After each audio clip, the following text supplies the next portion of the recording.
In part one of this video series, I offer the historic Godshuis as a visionary model for elderly housing today. In part two, we looked at the history of the Godshuis and the almshouse in England and America. In part three, I'll introduce a development which is working to create a Godshuis in the United States to serve the needs of elderly today. I was recently asked by a town builder to design a Godshuis suitable for today's cities and elderly.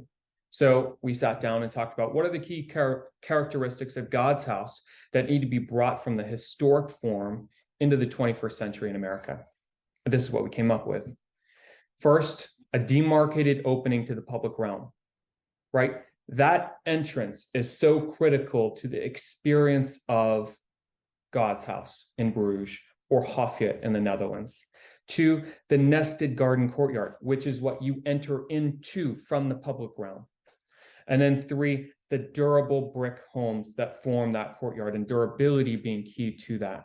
So then we looked at different layouts, some more public, some more private. And this is one of the ones that's a little bit more private. See how it's completely within the block. Or this one, which includes one Godshuis courtyard, which is open to the street, and one that's within the block right here. And this is what we finally landed on. 14 ADA accessible Godshuis units, 4 framing a courtyard, which you can see from the street here, open to the street, and 10 around a very private courtyard internal to the block. And this, you can see it a little bit more clearly.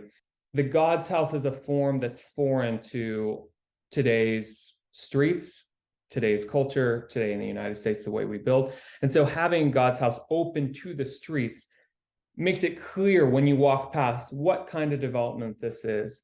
And then after you enter into that courtyard, here is an arched opening which you can pass through and enter into the more private courtyard in the back. The next thing that we talked about was building unit, size, openings, height, materials. We came up with 2 different unit types, a smaller one for the large courtyard and slightly larger one that would have a guest bedroom for the smaller one. 2 simple ADA accessible unit types. We explored different massing options, all to be built of simple load-bearing masonry in a way that can stand the test of time. Durability that is like this image on the right, that will give it an integrity to last 600-700 years. Simple composition of courtyard walls. You can see some precedent here, our design here. Next, we talked about the entrance from street. And there, as I had mentioned earlier, we really use this smaller courtyard to frame the entrance into the larger courtyard. And finally, we talked about chapel and details. A chapel very similar to this one in Bruges, right there. And the details of paving patterns in garden courtyard, which is so essential to creating the character of the Godshuis or Hofje. And so you can see the details that we're getting into right here with the brick paving patterns. 14 units, 2 courtyards, the simple structural integrity to last for hundreds of years. I'm in awe of the medical advancements of the last century, and both elderly and young are living healthy lives that were so rare in almost all of human history. But our healthcare industry needs help when it comes to thinking about home. The 3 plagues of loneliness, helplessness, and boredom account for the bulk of suffering among our elders. Dr. Bill Thomas was talking about his experience as a geriatrician, which had led him to recognize a truth that Mother Teresa had pointed out decades before. The greatest disease in the West today is not TB or leprosy. It's being unwanted, unloved, and uncared for.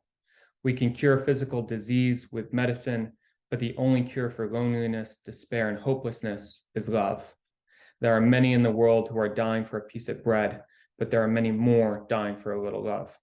The environment in which one lives does not necessitate human well-being, but it plays a vital role in setting the stage for it. The environment we inhabit shapes the way we live our lives from childhood through old age and encourages or discourages how we interact and build community with those around us. We shape our buildings, thereafter they shape us. I offer the Godshuis of Bruges and the Hofje of the Netherlands as a vision of home for the elderly of today to thrive. I offer the Godshuis of Bruges and the Hofje of the Netherlands as a vision of home for the elderly of today to thrive in the golden years of their life.